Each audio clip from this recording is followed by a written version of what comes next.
Donald Trump is the most dangerous candidate for president in my lifetime. His disdain for the sanctity of our Constitution. He doesn't understand the meaning of this country, its history, or what it means to be deeply American. But like you, I've only got one vote, and it's one of the most precious possessions that I have. Remember when Trump said he'd make America great again? Well, Bruce Springsteen just called BS on that promise. The boss isn't mincing words, folks. He's saying Trump's been yanking our chain for years. Ouch. But wait till you hear how Trump fired back. It's like a schoolyard fight. Only one guy's got an actual vocabulary. Before we move on, I'd like to ask you a small favor. If you appreciate this content, please take a second to like this video and subscribe to the channel. Over 98% of you watch the videos without subscribing. It costs you nothing, but it makes a huge difference to us. So did you click the subscribe button? Great.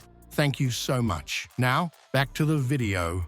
All right, folks, it's time to talk about the boss taking on the big cheese himself. Bruce Springsteen, the guy who's been singing about blue-collar America since before Trump learned how to tweet, is not impressed with our orange-tinted president's grand plans. So Donny Diapers has been promising to make America great again, right?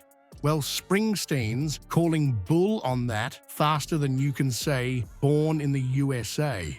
I'm supporting Kamala Harris for president and Tim Walz for vice president, and opposing Donald Trump and J.D. Vance.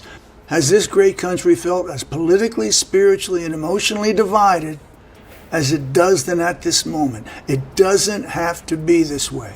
America is the most powerful nation on earth, not just because of her overwhelming military strength or economic power, but because of what she stands for. The boss has been watching the struggles of working-class Americans for decades, and he's not about to let Trump's empty slogans slide. In a recent chat, Springsteen dropped some truth bombs that hit harder than a power cord. He pointed out that for the last 40 years, globalization and deindustrialization have been messing with American workers' lives big time. It's like one of his songs come to life, but without the catchy tune to make you feel better about it. But here's where it gets really juicy.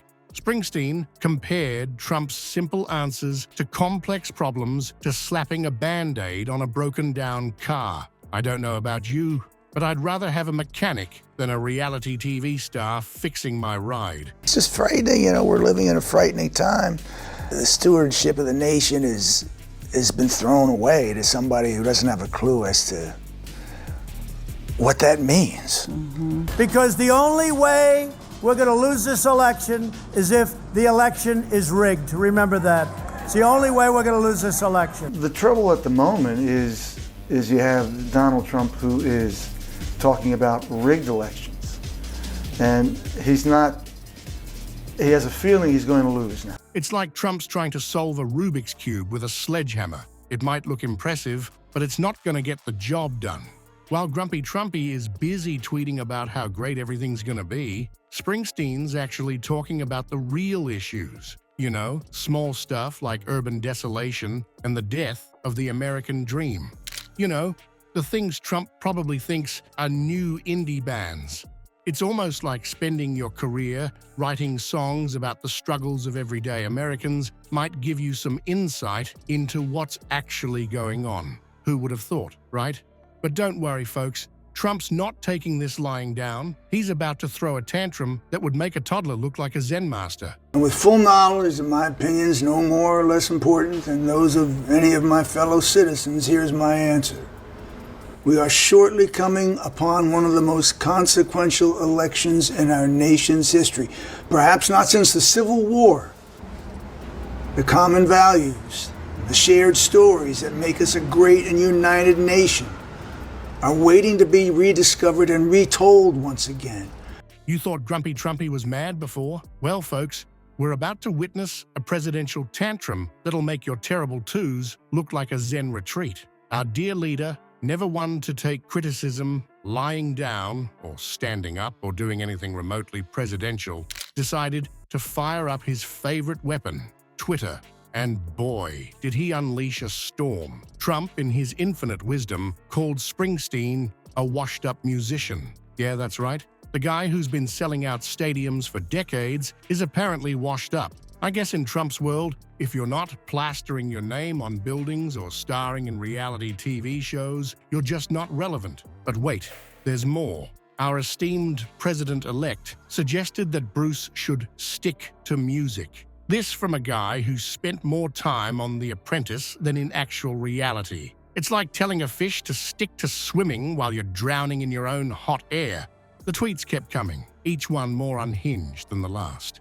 It was like watching a fireworks show if the fireworks were made of pure ego and a hint of desperation. Trump's followers, ever loyal, joined in on the fun, calling for a Springsteen boycott. Good luck with that one, folks. I'm sure Bruce is shaking in his working-class boots at the thought of losing the MAGA crowd. But the cherry on top of this tweet Sunday, Trump, in a stroke of pure linguistic genius, called Bruce a born-in-the-USA hole. Wow, just wow. I bet it took all 2 of his brain cells to come up with that one. It's the kind of insult that makes you wonder if we're living in a really bad SNL sketch, or if this is actually our reality. Meanwhile, social media exploded faster than Trump's ego. Hashtags and comments from both sides flooded Twitter, Facebook, and probably even MySpace, because let's face it, some of Trump's supporters might still be using it. Springsteen fans defended their hero, while Trump supporters, well, they did what they do best. Some of Trump's most ardent fans took things to a whole new level of crazy. They started burning their Springsteen albums, because nothing says, "I'm a rational adult," like setting fire to something you've already paid for. I guess they figured if they can't enjoy Born to Run anymore, they might as well use it to keep warm in the dystopian future they're cheering for. Well, folks, it looks like the boss has struck a chord with the American people, and it's not just because of his catchy tunes. Turns out, people trust celebrities like Springsteen more than politicians when it comes to social issues. I mean, who would have thought that a guy who's been singing about the struggles of everyday Americans might actually know a thing or two about, well, everyday Americans? A recent survey showed that a whopping 70% of people put more faith in celebs than politicians on social issues. I guess that's what happens when you swap empty promises for actual life experiences. So while Trump's busy tweeting about coffee and whatever else pops into his head at 3 a.m., Springsteen's out there dropping truth bombs like they're guitar picks. It's almost like spending decades touring the country, meeting real people, and writing songs about their lives gives you some kind of insight or something. Who knew? Certainly not our Twitter-happy commander-in-chief.